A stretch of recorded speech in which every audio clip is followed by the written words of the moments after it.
Chers frères et sœurs, merci de votre fidélité à la RTAS, le major Mos Joalfort ou Louis Anna, commandant divisionnaire de la division de Pointe-Noire dans le territoire du Congo-Brazzaville. Nous poursuivons nos enseignements sur la Sainte Seine, sur le thème que nous avons choisi, la victoire de Dieu. La victoire de Dieu. Et aujourd'hui, nous avons un autre sous-thème, c'est la victoire par la prière. Oui, c'est par la prière que nous pouvons obtenir la victoire de Dieu. Le dimanche, c'était l'entrée triomphale de Jésus à Jérusalem. Le lundi, Jésus est allé au temple. Il a purifié le temple. Le mardi, l'activité du Seigneur était très intense avec les chefs religieux, avec les principaux sacrificateurs.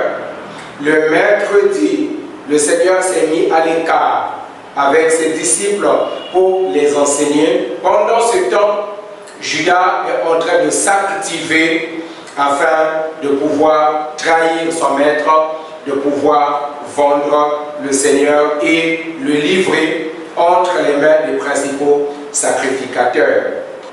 Le jeudi, Jésus prend son dernier repas avec ses disciples.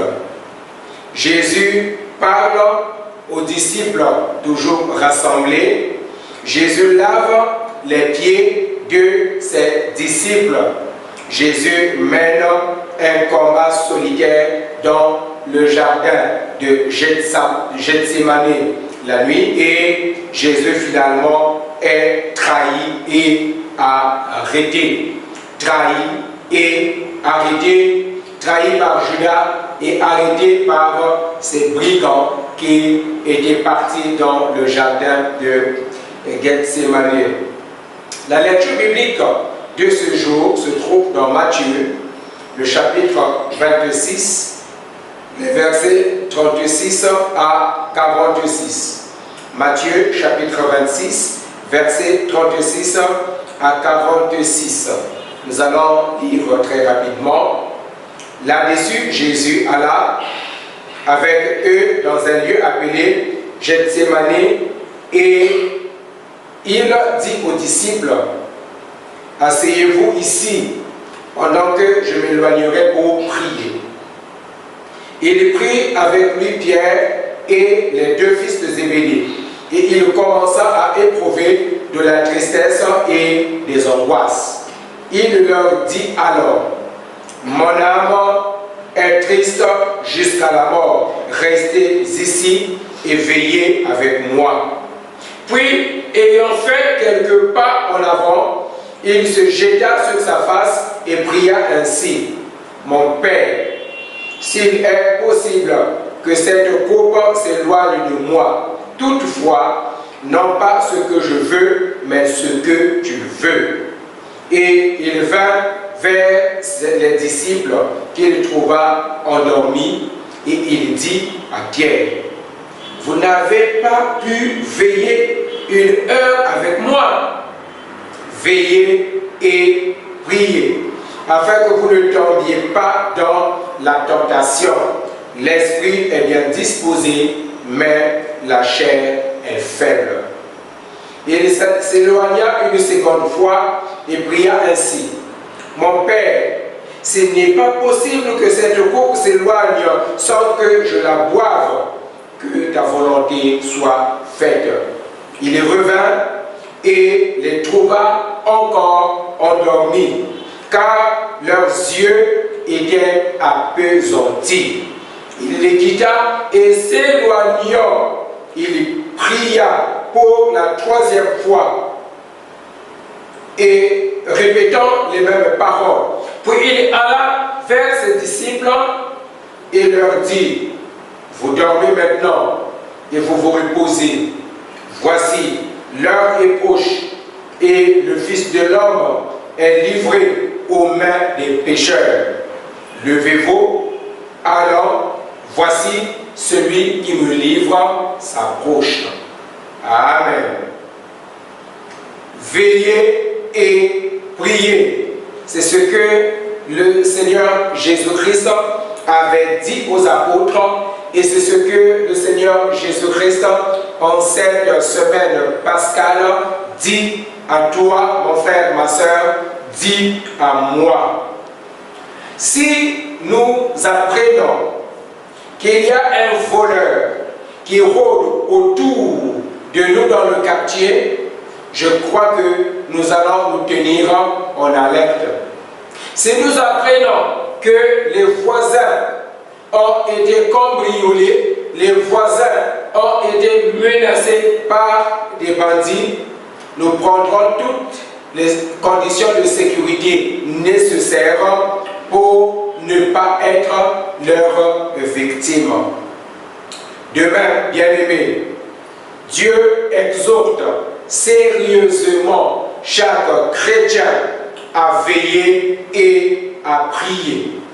Non pas seulement certains jours particulièrement, les jours où c'est dangereux, mais le Seigneur voudrait que nous puissions veiller, que nous puissions prier en tout temps, tout le long de notre pèlerinage sur cette terre, nous devons veiller et prier.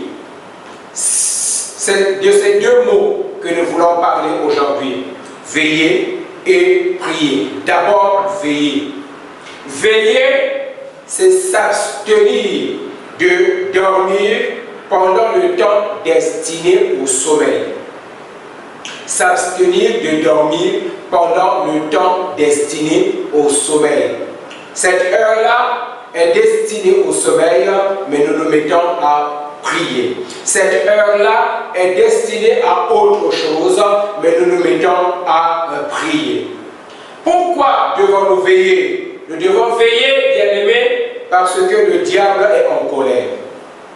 Apocalypse chapitre 12, le verset 12 nous dit: c'est pourquoi réjouissez-vous cieux, et vous qui habitez dans les cieux, malheur à la terre et à la mer, car le diable est descendu vers vous, animé d'une grande colère, sachant qu'il a peu de temps. Amen. Le diable sait qu'il a peu de temps. Alors, il est animé d'une grande colère. Et comme il est en colère, nous devons extrêmement faire attention. Et l'apôtre Paul nous donne un conseil dans 1 Thessaloniciens, chapitre 5, le verset 6, il dit: ne dormons donc point comme les autres, mais veillons et soyons sobres. Amen. Ne dormons donc point comme les autres, mais nous devons veiller. Nous devons être sobres, parce que notre adversaire, le diable, il est en colère. Il n'agit pas seul. Il a des anges à son service. Il a d'autres partenaires à son service, comme les sorciers et bien d'autres personnes qu'il peut utiliser pour atteindre ses objectifs. Hier, nous avons vu qu'il était entré dans Judas. Donc il peut entrer en n'importe qui pour exprimer sa colère. Nous devons veiller parce que le diable est en colère. Nous devons veiller, bien-aimés, parce que le diable rôde souvent comme un serpent rusé. Il rôde souvent comme un serpent rusé. Oui, il ne dort pas. Notre adversaire est toujours éveillé. Il parcourt toute la terre. Nous apprenons Job, le chapitre 1, le verset 7. Le diable parcourt toute la terre. Il rôde autour de nous. Il guette les chrétiens, il guette les croyants comme il était en train de guetter Job. Le diable sait comment prendre les chrétiens au piège. Et pour atteindre son but, il peut même changer d'aspect. s'il n'arrive pas à atteindre son but en se présentant comme un lion rugissant, il viendra même sous la forme d'un faux prophète en habit de brebis, nous apprend Matthieu chapitre 7, le verset 15.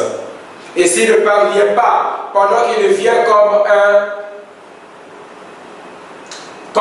comme une brebis, alors il peut venir comme un serpent rusé, comme cela est écrit dans 2 Corinthiens, le chapitre 11, le verset 3. 2 Corinthiens, chapitre 11, le verset 3 dit, « Toutefois, de même que le serpent séduisit Ève par sa ruse, je crains que vos pensées ne se corrompent et ne se détournent de la simplicité à l'égard de Christ. » Oui, le diable peut venir sous la forme d'un serpent rusé. Et si l'on n'a pas le discernement, nous ne pourrions pas le détecter. Et lorsque nous le détecterons, parfois cela devient trop tard. Les dégâts sont déjà énormes. Nous devons veiller, bien-aimés, parce que le diable rôde autour de nous comme un lion rugissant. Il rôde comme un lion rugissant. Pierre nous avertit dans 1 Pierre chapitre 5, le verset 8, « Soyez sobres, veillez, car votre adversaire le diable rôde comme un lion rugissant, cherchant qui il dévorera. » Amen. Il cherche. Le diable rôde autour de nous. Chrétiens aujourd'hui, comme autrefois, c'est un motif bien suffisant pour que l'alarme soit sonnée. C'est un motif bien suffisant pour que nous puissions être sur nos gardes aujourd'hui, pour que nous soyons sur nos gardes demain, pour que nous soyons sur nos gardes après-demain, parce que il rôde comme un lion rugissant. Le diable est les chrétiens, ceux-là qui sont réellement nés de nouveau. Ils ne peuvent pas être aimés par le diable. Le diable est l'Église. Je parle là de la vraie Église avec un grand E, l'Église universelle, qui est le rassemblement de tous les enfants de Dieu réellement nés de nouveau. Et par ces rugissements, le lion voudrait bien faire peur aux chrétiens afin qu'ils ne puissent plus servir le Seigneur, afin qu'ils ne puissent plus participer dans les activités de l'Église. Aujourd'hui, l'on est en train d'étouffer l'action du Seigneur par plusieurs méthodes. Le diable s'est levé pour contrecarrer les œuvres de l'Église afin que les gens ne puissent plus servir le vrai Dieu. Oui, le diable veut réduire l'Église au silence. Et nous voyons même aujourd'hui aux États-Unis, il y a même des églises sataniques qui ont commencé, qui ont vu le jour au vu et au su de tout le monde. Ils ne se cachent pas. Ils ne se cachent plus aujourd'hui. Oui, mais que devons-nous faire devant cette triste réalité? Nous devons veiller, nous devons prier. Il s'agit, bien-aimés, de garder l'œil ouvert sur les dangers avec une conscience éveillée, bien entendu. Nous avons un modèle à suivre. Le modèle à suivre, c'est ce modèle que nous donnent Pierre et Jean. Pendant que le lion était en train de rugir après la Pentecôte, pendant que les lions avaient demandé à Pierre et à Jean de rester silencieux, de ne plus parler de Jésus-Christ. Nous sommes là dans Actes, chapitre 14, le verset 17. Alors là, Pierre et Jean lui ont dit, à qui devons-nous obéir? Oui, on leur dit, ne parlez plus de Jésus à qui que ce soit. Ne parlez plus de Jésus. à qui que ce soit, mais courageux qu'ils étaient, qu'est-ce qu'ils avaient fait? Ils étaient allés vers les leurs pour s'associer à l'église et prier. Actes des Apôtres, chapitre 4, les versets 29 à 31. Ils ont dit, et maintenant Seigneur, vois leurs menaces et donne à tes serviteurs d'annoncer ta parole avec une pleine assurance, en étendant ta main pour qu'il se fasse des guérisons, des miracles et des prodiges par le nom de ton saint serviteur Jésus. Quand ils eurent prié, le lieu où ils étaient assemblés trembla. Ils furent tous remplis du Saint-Esprit et ils annonçaient la parole de Dieu avec assurance. Amen. Ils ont présenté les menaces à Dieu.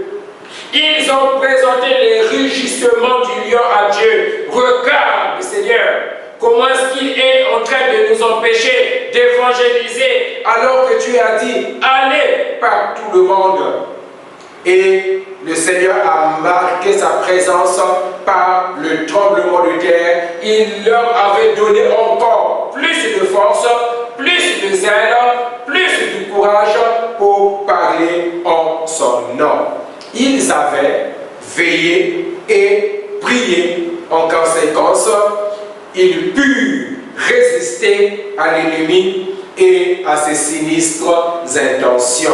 Oui, par la puissance du Saint-Esprit, ils avaient reçu la victoire par le moyen de la prière.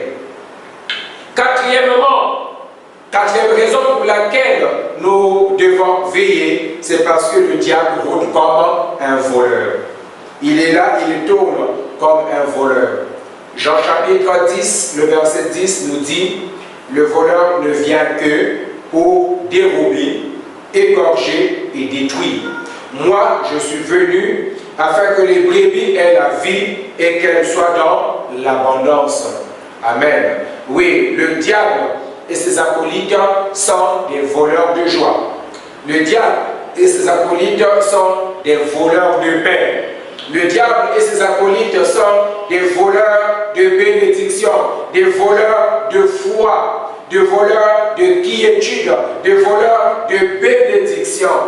1 Corinthiens, le chapitre 16, le verset 13 nous dit, veuillez demeurer ferme dans la foi, soyez des hommes, fortifiez-vous. Amen. Bien-aimés, soyons de ceux qui veillent et non de ceux qui dorment. Nous devons veiller, pas inutilement, mais veiller et prier. Nous voulons parler alors du deuxième point concernant la prière. Dans 1 Pierre chapitre 4, le verset 7, 1 Pierre chapitre 4, le verset 7, il est écrit, la fin de toute chose est proche. Soyez donc sages et sobres pour vaquer à la prière. Soyez sages et sobres pour vaquer à la prière. Pour la prière, il n'y a vraiment pas un autre exemple que nous pouvons prendre que cet exemple du Seigneur Jésus-Christ lui-même. Le Seigneur Jésus-Christ était consacré à la prière. Il priait. Sa vie, son ministère avait comme soubassement la prière. Sa victoire avait comme fondement la prière. Oui, tout au long de l'histoire que nous rapportent les évangiles, nous constatons que le ministère de Jésus a commencé par la prière et son ministère s'est aussi achevé par la prière. Déjà, quand on regarde le Seigneur à 12 ans, dès l'âge de 12 ans, il était resté au temple pendant que ses parents, Joseph et Marie, étaient en train de le chercher. Lui, il était au temple en train de dialoguer avec ceux qui s'y trouvaient. Et anxieux, quand Marie et Joseph arrivent pour lui dire, mais que se passe-t-il? Nous sommes en train de te chercher. Voici sa réponse. Pourquoi me cherchez-vous? Ne saviez-vous pas qu'il faut que je m'occupe des affaires de mon Père? Luc chapitre 2, verset 49. Ne savez-vous pas? Oui, il devrait s'occuper des affaires de son Père. Il devrait rester dans le temple, parce que c'est là la maison de son Père, une maison de prière. Le Seigneur Jésus-Christ arrive à l'heure de son baptême, alors que tout le peuple partait se faire baptiser. Nous rapporte Luc chapitre 3, les versets 21 et 22. Tout le peuple se faisait baptiser. Jésus fut aussi baptisé. Et pendant qu'il priait, le ciel s'ouvrit et le Saint-Esprit descendit sur lui. Amen. Pendant qu'il priait, le Seigneur se fait baptiser. Pendant qu'il est plongé dans l'eau, il se mit à prier. Il se mit à communiquer avec son Père Céleste. Dieu, le Fils, se trouve dans l'eau. Il communique avec Dieu le Père. Et Dieu, le Saint-Esprit, descend. La Trinité à l'œuvre. Le Fils, le Père et le Saint-Esprit qui descend. Le Seigneur Jésus-Christ, quand il était en vie sur terre, chaque matin, avant d'adresser la parole à un humain, sa première parole, il l'adressait à son Père. Avant de communiquer, de communier avec ses apôtres, d'abord la communication, d'abord la communion avec son Père. Nous l'apprenons dans Marc, le chapitre 1, le verset 35, qui nous dit, vers le matin, pendant qu'il faisait encore très sombre, il se leva et sortit pour aller dans un lieu désert où il pria. Amen. La prière était la préoccupation première du Seigneur. Le Seigneur Jésus-Christ avait décidé de ne pas voir la face d'un homme sans avoir vu la face de son Père Céleste chaque jour. D'abord, communiquer avec Dieu. D'abord, parler du peuple à Dieu avant de parler de Dieu au peuple. Présenter d'abord le peuple à son Père avant de parler de son Père au peuple par le moyen de la prière. Sur terre, le Seigneur a eu à prendre des décisions. Et même dans la prise de décision, le Seigneur ne prenait aucune décision sans avoir associé son Père. Oui, quand il était s'agit de l'épineuse question de choisir des disciples ou de choisir des apôtres, les 12 qui devraient être autour de lui, dans Luc chapitre 6, les versets 12 et 13, nous apprenons que le Seigneur passa toute la nuit à prier Dieu, à prier son Père, toute la nuit, pour prendre la décision de choisir avec qui il va faire chemin ensemble. Toute la nuit. Et même si, au lendemain, quand il les choisit, il y avait un d'entre eux qui était un diable, il parlait là de Judas, mais il avait communié avec son Père pour prendre cette décision aussi difficile, aussi terrible. Nous devons toujours associer Dieu dans la prise de décision et par le moyen de la prière. Veux-tu te marier? Associe le Seigneur dans ta prise de décision. Quoi que ce soit que tu veux faire, associe le Seigneur dans la prise de décision. Et cela par le moyen de la prière. Le Seigneur Jésus était toujours en prière. Parfois, il priait seul.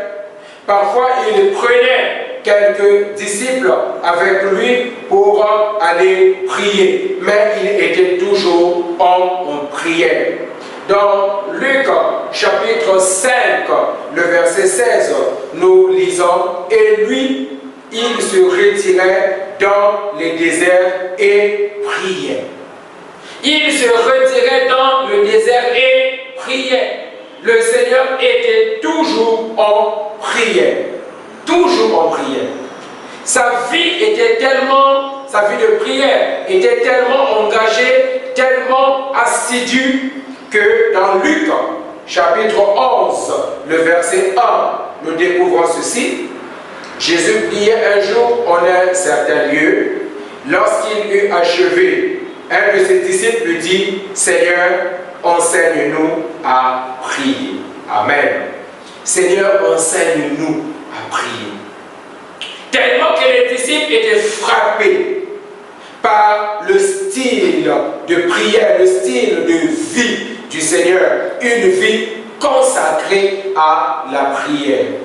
Si c'était toi et moi, est-ce que nous aurions eu tout ce temps consacré à la prière? J'étais au ciel avec mon Père, il m'a envoyé sur terre, la mission je la connais. Oui, mais le Seigneur Jésus-Christ était lui-même Dieu.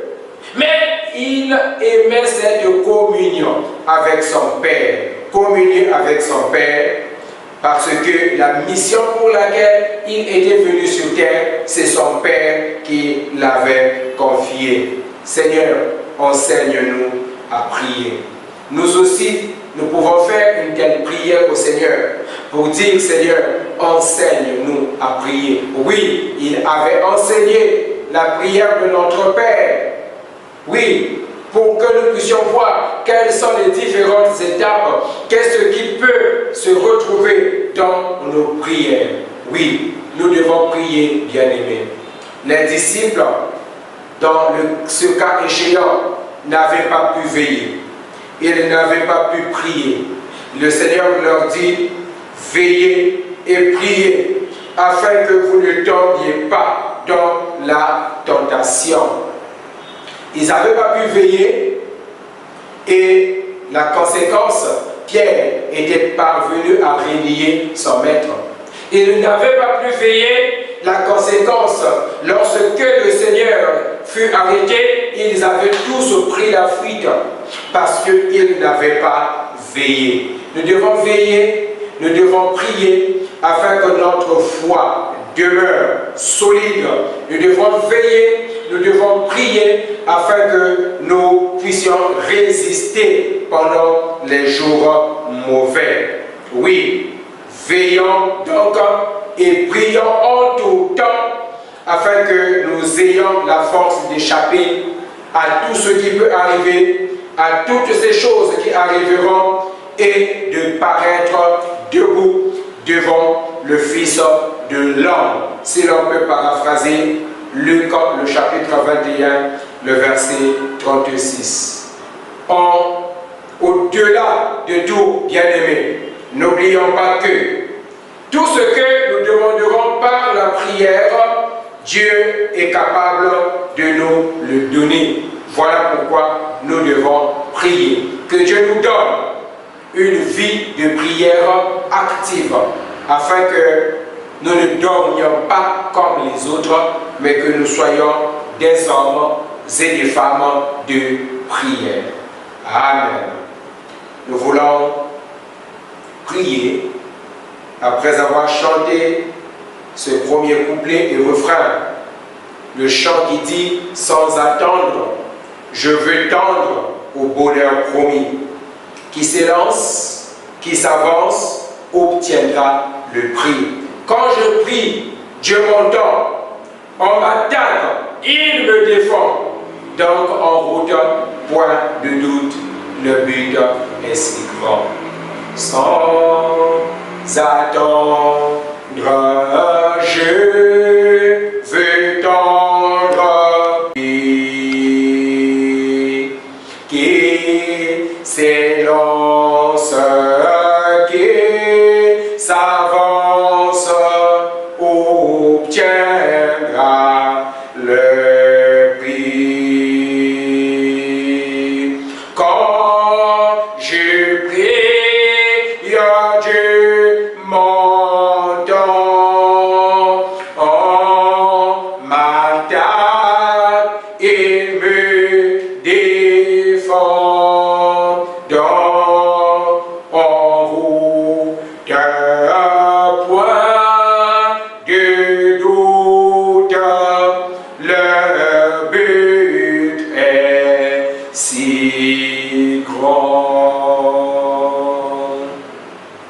Éternel notre Dieu, tu nous as enseigné que nous devons veiller et prier.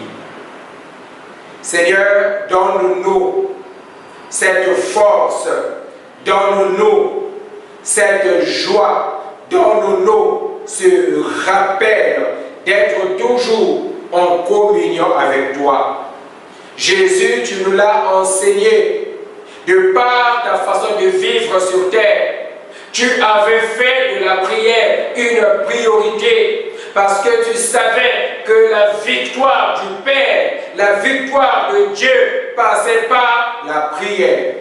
Nous aussi, nous voulons être victorieux. Fais de nous des hommes et des femmes de prière. Seigneur, enlève la fatigue en chacun de nous. Il y a de ceux qui veulent avoir une vie de prière assidue, mais la fatigue et bien d'autres détails viennent perturber leur vie de prière. Jésus, en cette période, alors que tu nous rappelles que nous devons veiller et prier, donne-nous à prier, afin de pouvoir tenir bon pendant les jours mauvais et de tenir bon pendant les bons jours. Merci Seigneur parce que par le Saint-Esprit, tu es capable de ranimer, de raviver notre flamme afin que nous puissions être de ceux qui prient réellement. Dans le nom puissant de Jésus, nous avons ainsi prié. Amen.